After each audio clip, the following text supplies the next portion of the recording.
Your Majesties, Your Royal Highnesses, distinguished members of the Princess of Asturias Award Foundation, my esteemed colleagues, ladies and gentlemen, amigos. I am so honored to be here this evening, to be included among these accomplished, generous talents in this beautiful hall, which I feel if we listen, we can hear the echoes of the voices of many of our heroes of the 20th and this very young century.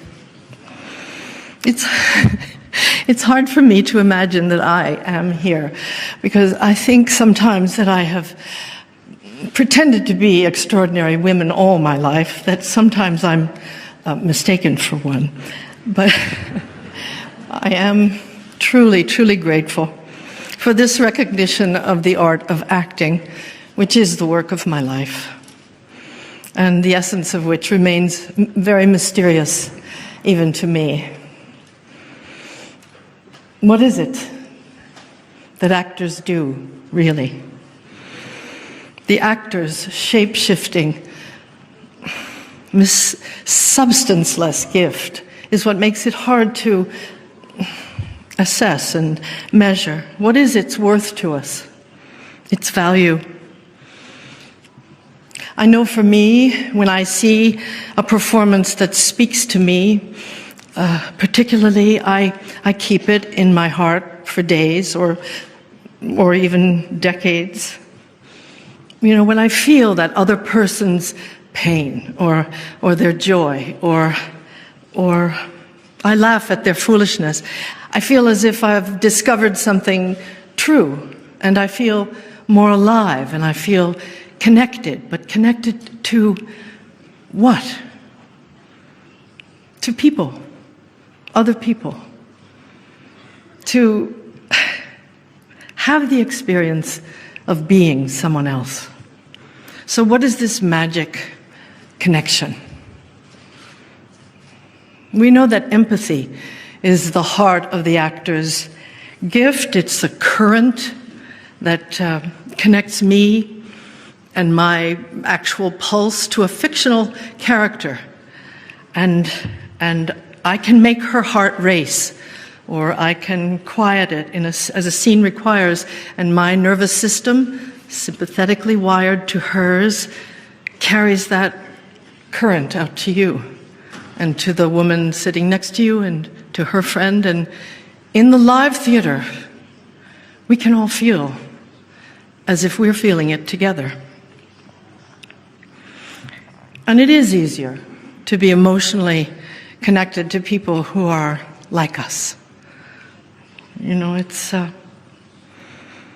but I've always been interested and pulled to understand that other counterintuitive instinct that we have to understand strangers, people that are not like us, the imaginative ability we have to follow the stories of people outside our tribe as if they were our own. In my own work, I've been criticized, for going too far afield from my own lived experience, from veering too far away from my own truth or my identity, all the accents, the nationalities, and I played a man once. But is it just a stunt to want to wrap my arms around the world, to want to wander and wonder and try to see through the so many different colored eyes and experiences?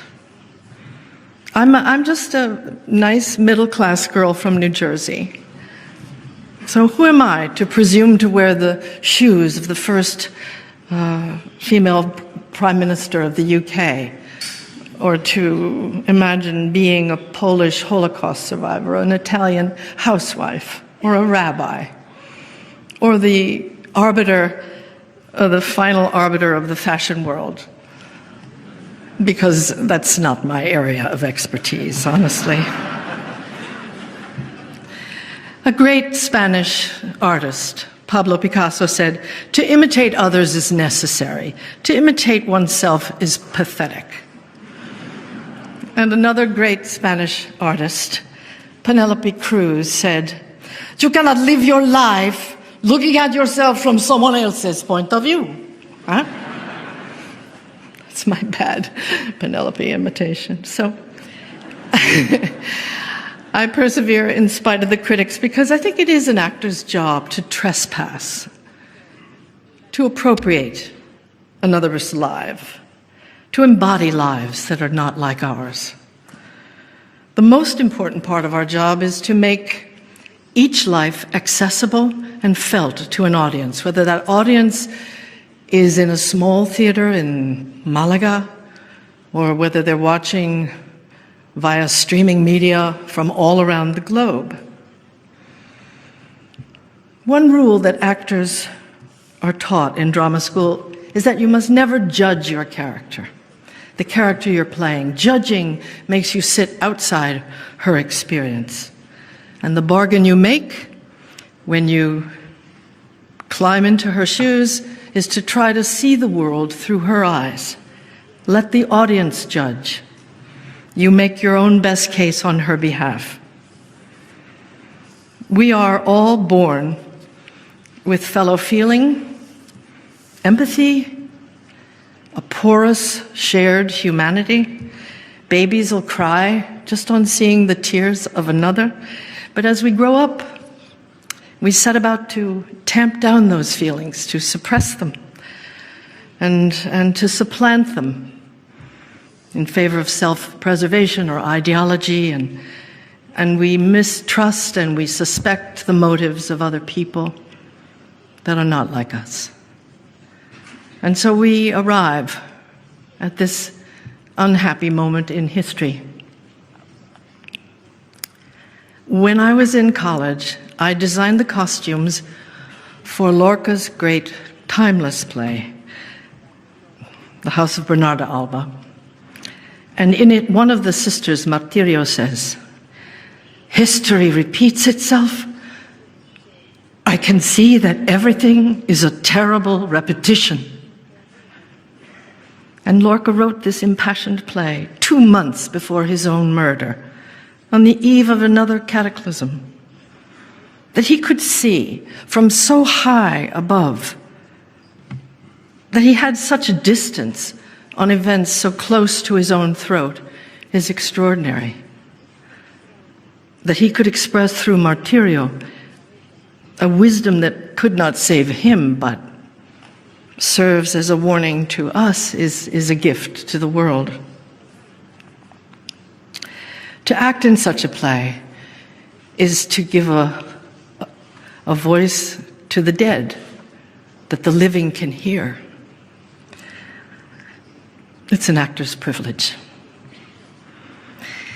The gift of empathy is something we do all share. This mysterious ability to sit in a darkened theater, strangers next to each other, and to feel the feelings of people that don't look like us, don't sound like us. It's one that we could all do well to take outside into the daylight.